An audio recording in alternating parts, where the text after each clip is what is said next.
আরে দাঁড়াও দাঁড়াও, ভয় পেও না, এটা হলো ড্রোন। আজকে কলেজে ছিল একটা ওয়ার্কশপ, তাই সকাল সকাল রেডি হয়ে গেছিলাম কলেজে। আর কলেজে পৌঁছাতেই সব বন্ধু বান্ধবীদের সঙ্গে চলে গেছিলাম সেমিনার হলে। একে একে সব বন্ধু বান্ধবীরাই এসে এখানে যোগ দিয়েছিল।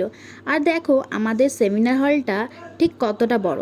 তবে তোমরা আমাদেরকে এত অলস ভেবো না, আমরা কিন্তু এখানে আড্ডা মারার পাশাপাশি করেছিলাম কিছু ডেকোরেশনের কাজ, যেগুলো ছিল অতি ক্ষুদ্র, তাই জন্য সেগুলো চোখেই আসছিল না। তারপরে এখানে চলে এসেছিল আমাদের সবার প্রিয় ব্লগার দাদা, যে আমাদের সকলকে নিয়ে একটা ছোট্ট মিনি ব্লগ বানিয়েছিল, যেটা কোনো কাজেই আসেনি। আর তারপরে আমরা চলে এসেছিলাম ফিল্ডে। আর এটা হলো জিপিএস মেশিন, যেটা দিয়ে ল্যাট লং মাপা হয়। আর এটা ছিল ড্রোন, যেটা ছিল best moment of the day. তবে এই পার্টটা ছিল সব থেকে স্যাটিসফাই। আমিও ড্রোনটাকে উড়িয়েছিলাম, তবে তা ছিল খুবই লিমিটেড টাইমের জন্য, কারণ ড্রোনের ব্যাটারি প্রায় শেষ হয়ে এসেছিল। আর তারপরে এখানে শুরু হলো ফটোশ্যুটের পালা। আর ফটোশ্যুট করার পরে আমরা চলে এসেছিলাম বাড়িতে।